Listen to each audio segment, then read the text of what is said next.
Hello students. Hi, good morning. Welcome to Chemistry Concept with Pragna Madam. આપણે lecture શરૂ થાય એટલે આ તો રોજ બોલવાનું બધાને ટેવ પાડી છે. હવે મોલ કન્સેપ્ટ ને ગઈકાલે રાસાયણિક તત્વ યોગ મિતિ આ તમે ભણ્યા ને? હા કે ના? અલા શું ભણ્યા હતા કાલે? રાસાયણિક તત્વ યોગ મિતિ.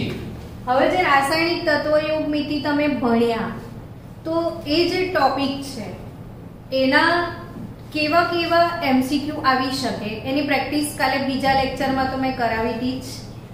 તો હજી પણ એવા થોડા વધારે એમસીક્યુ છે. આપણે એવું મેક્સિમમ ટ્રાય કરીશું આ વખતે કે તમામ ટાઈપના એમસીક્યુઝના વિડીયો બની જાય એટલે તમને જ્યારે ત્યારે એમસીક્યુ સોલ્વ કરવા હોય તો વિડીયો થ્રુ તમારાથી સોલ્વ થઈ જાય.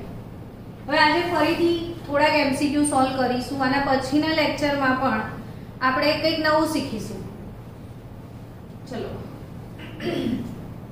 પહેલા આપણે આ ક્વેશ્ચનથી શરૂ કરી લઈએ.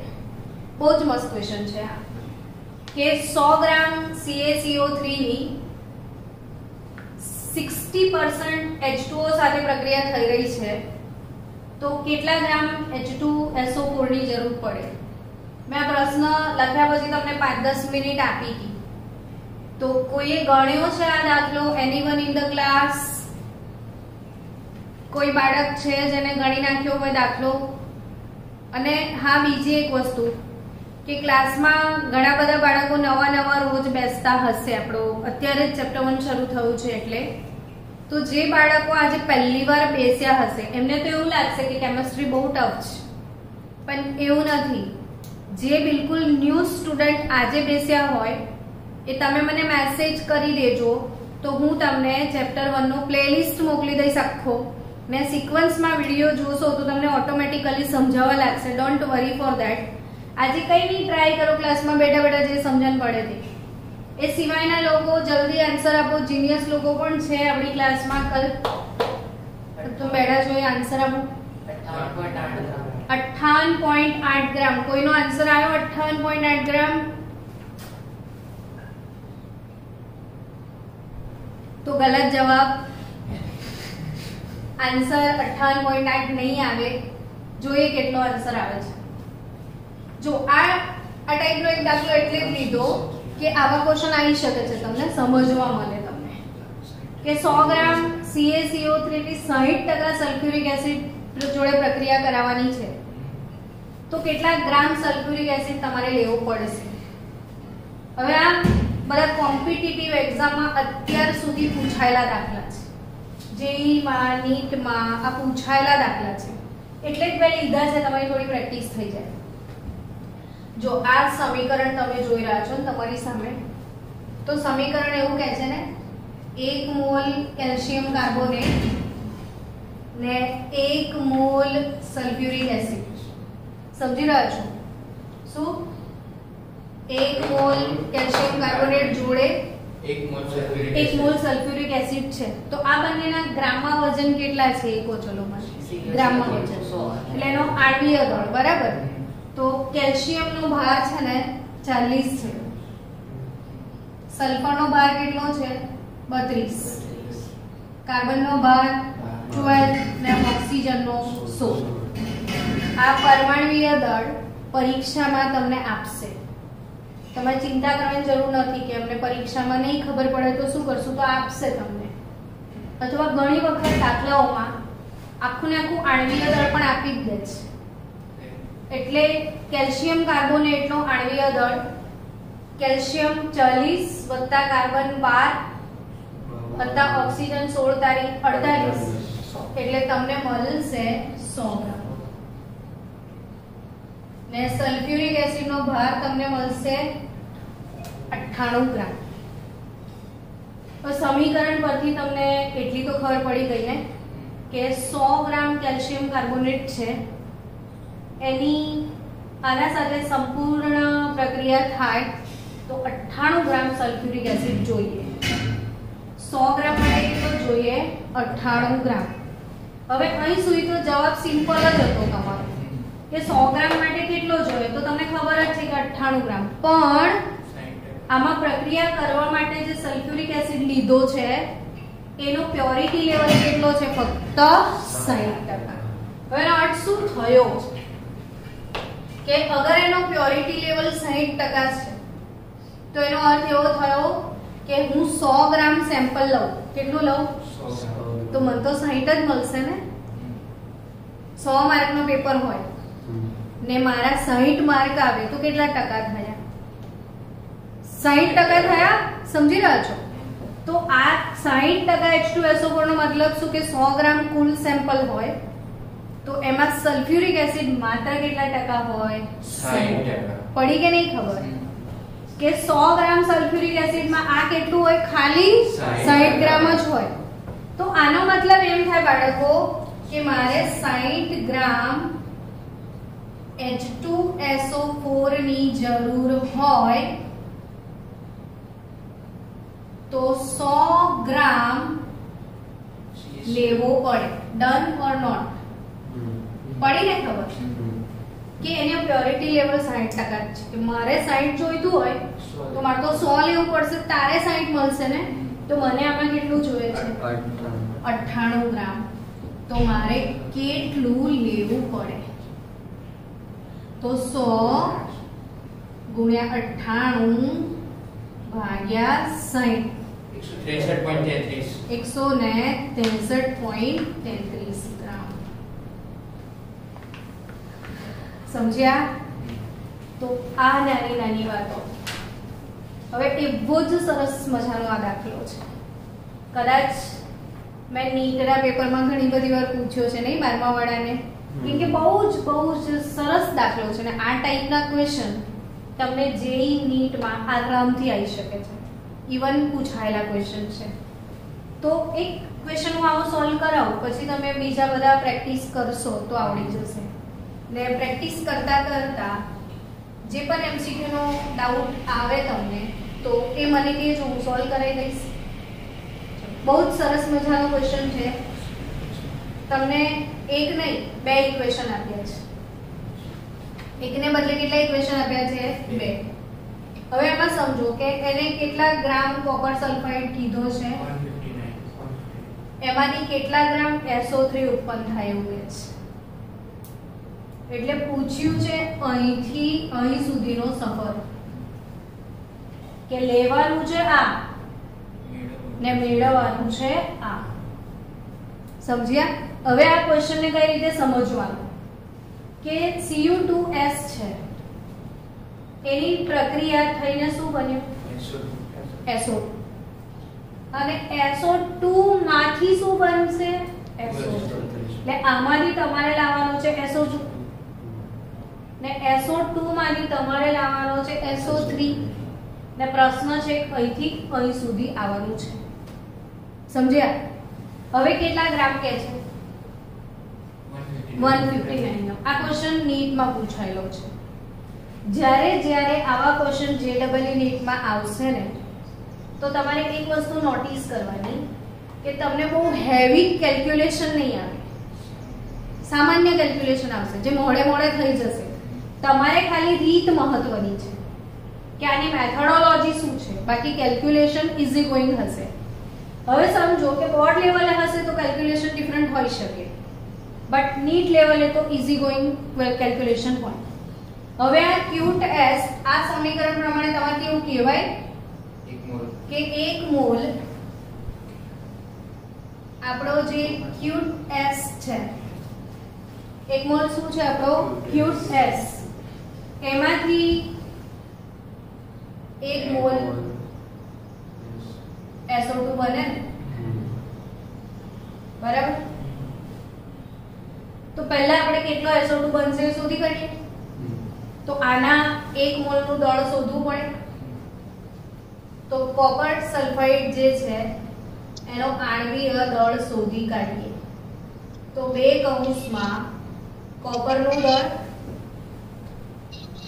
વત્તા સલ્ફરનું દળ, કોપરનું 63.5 વત્તા સલ્ફર 32, ચલો 127 વત્તા 32 7 ને 2 9 3 ને 2 5 આવી ગયું આવું જ હશે ઇઝી કોઈ એટલે 159 ગ્રામ થયું એટલે આનો આણ્વીય દળ 159 તો ટૂંકમાં તમને અહીંયા શું આપ્યું છે એટલો જ આપ્યો છે હેલો મીટિંગમાં બાળકો છો ઊંઘી ગયા કે જાગો છો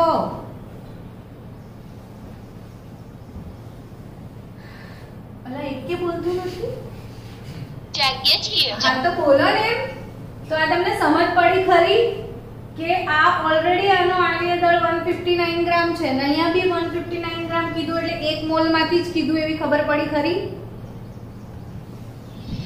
હા તો તમને 1 મોલ જ આપ્યો છે ને 1 મોલ એટલે 159 ગ્રામ જ આપ્યો છે ને તો 159 ગ્રામ કોપર સલ્ફાઇડ માંથી કેટલા મોલ સલ્ફર ડાયોક્સાઇડ બન્યા છે 1 મોલ બને હવે આ સમીકરણ પ્રમાણે જુઓ તો એ સમીકરણ એમ કહે છે કે 2 મોલ SO2 હોય તો 2 મોલ SO3 બને આ સમીકરણની તત્વયોમિતિ શું કહે છે કે 2 મોલ SO2 માંથી 2 મોલ SO3 બને તો 1 મોલ માંથી કેટલા બને તો કે 1 જ મોલ બનશે ક્લિયર 2 માંથી 2 બને તો 1 માંથી 1 ને આપણી જોડે કેટલા મોલ બન્યા છે 1 મોલ હવે આ સમીકરણમાં 2 મોલ માંથી 2 મોલ તો આપણી જોડે તો 1 મોલ છે તો 1 મોલ માંથી કેટલા બને તો 1 મોલ બને તો 1 મોલ SO3 માં પણ આણે જે જવાબ માંગ્યો છે એ ગ્રામમાં માંગ્યો છે તો 1 મોલ SO3 નું ગ્રામમાં વજન કેટલું થાય આણ્વીય દળ જેટલું થાય તો સલ્ફર વત્તા 3 ઓક્સિજન સલ્ફર નું આણ્વીય દળ 32 ઓક્સિજન નું 16 તારી 48 કેટલું થાય 80 ગ્રામ પ્રતિ મોલ ટૂંકમાં શું કહી શકાય કે 159 ગ્રામ Cu2S માંથી 80 ગ્રામ સલ્ફર ટ્રાયોક્સાઇડ બનશે આને સમજ પડે છે તું તો કશું બોલતો જ નથી તને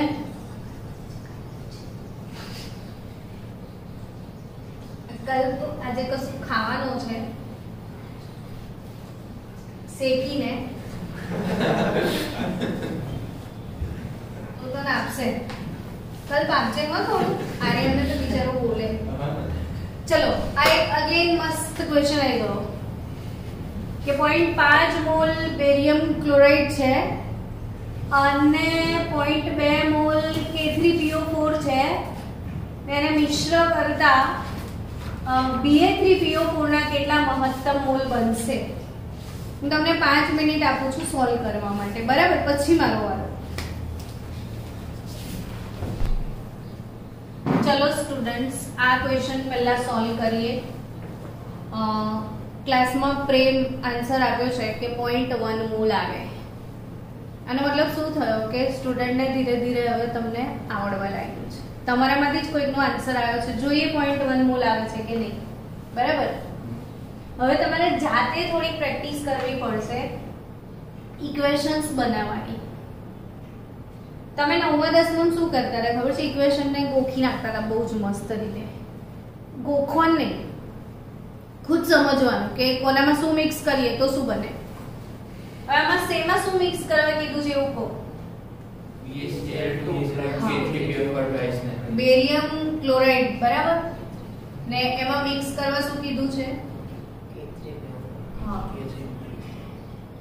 K3PO4 શું તમે આ બંને પદાર્થોના નામ બોલી શકો બેરિયમ ક્લોરાઇડ કહેવાય અને આ પોટેશિયમ ફોસ્ફેટ એટલે જ મેં તમને સૌથી પહેલો વિડિયો મોકલ્યો તો ખબર છે ફોર્મ્યુલા ફોર્મેશન ને આ કેમિસ્ટ્રીની બેઝિક રિક્વાયરમેન્ટ છે જ્યાં સુધી ફોર્મ્યુલા ફોર્મેશન નથી ખબર ત્યાં સુધી મજા જ ના આવે એટલે જે વિદ્યાર્થી મિત્રો નવા હોય મને કહેજો પહેલો વિડિયો આપણો ફોર્મ્યુલા ફોર્મેશન જોજો ચલો બેરિયમ ક્લોરાઇડ જોડે શું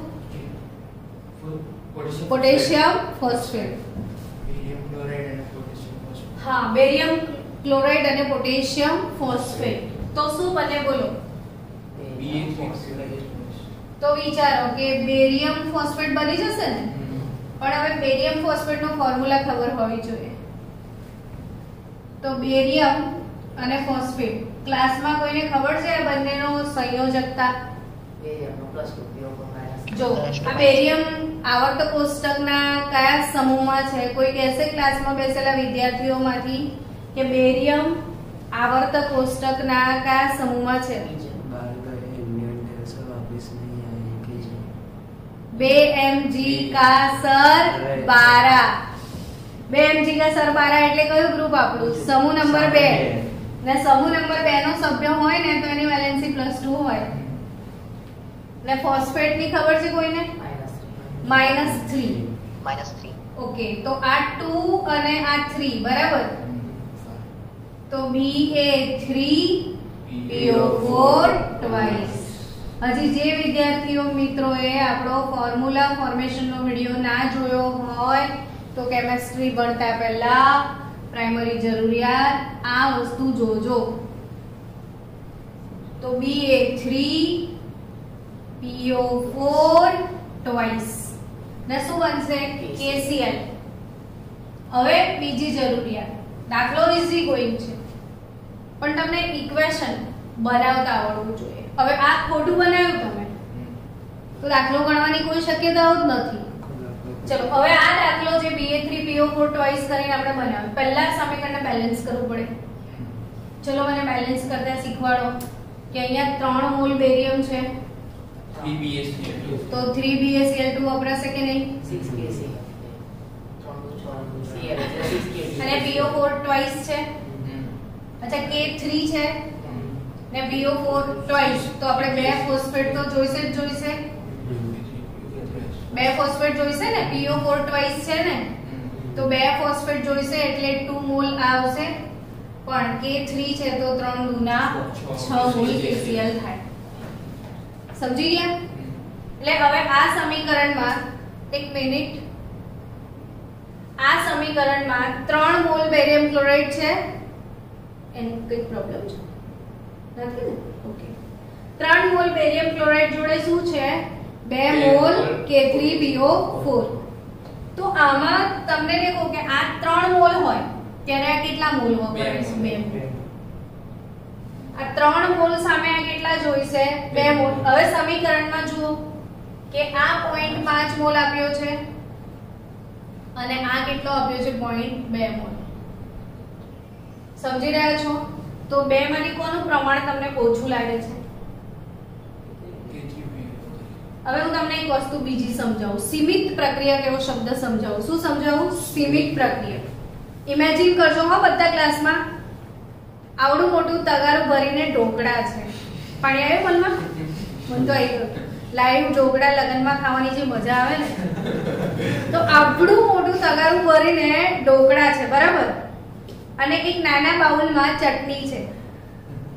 હવે જરૂરિયાત એ છે કે ઢોકળું ઉઠાવો, ચટણીમાં બોળો અને ખાઓ.